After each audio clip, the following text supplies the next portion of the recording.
ಏನೇ ಮೋನಿಶಾ, ಸಾಯಂಕಾಲ ಮಾಡಿರೋ ಕಾಫಿ ಇನ್ನೂ ಕುಡ್ದಿಲ್ವಾ ನೀನು? ಮುಚ್ಚಿದ ಲೋಟ ಇನ್ನ ಹಂಗೆ ಇದೆ. ಮರ್ತೋಯ್ತಮ್ಮ.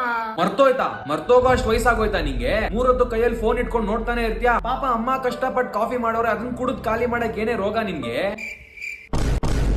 ಈಗ ತಣ್ಣಗಾಗಿ ಸತ್ತಿದೆ, ಬಿಸಿ ಮಾಡಕ್ಕೂ ಆಗಲ್ಲ, ಕುಡಿಯಕ್ಕೂ ಆಗಲ್ಲ, ಬಿಸಾಕ್ಬೇಕು ಇವಾಗ ಅದನ್ನ. ಅವಳಿಗಾದ್ರ ಬೆಲೆ ಗೊತ್ತಿದ್ರೆ ತಾನೇ ಅಮ್ಮ.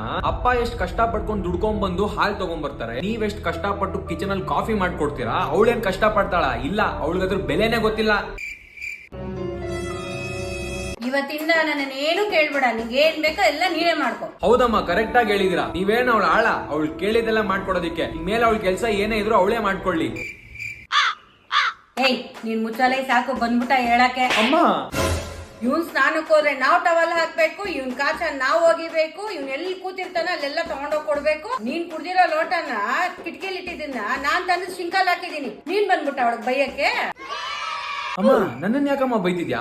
ಅವಳಮ್ಮ ಕಾಫಿನ್ ವೇಸ್ಟ್ ಮಾಡಿದ್ದು, ಅವಳನ್ ಬೈಯಮ್ಮ. ನೀನ್ ನೆಟ್ಟಿಗಿದ್ರೆ ತಾನೆ ಇನ್ನು ನೋಡ ಅವಳು ಹಾಳಾಗ್ತಿರೋದು. ನಾನ್ ಕಾಫಿ ಕುಡಿದ್ನಮ್ಮ, ಅವಳು ವೇಸ್ಟ್ ಮಾಡಿದ್ದು. ಅಣ್ಣ ತಂಗಿ ಇಬ್ರಿಗಿಬ್ರು ಚೆನ್ನಾಗಿದ್ದೀರಾ. ನಿಮ್ಗೆ ಇವಾಗಲ್ಲ ಕಂಡ್ರು, ಒಂದಿನ ನಾನು ಹೋಗ್ಬಿಡ್ತೀನಲ್ಲ ಅವಾಗ ನಿಮ್ಗ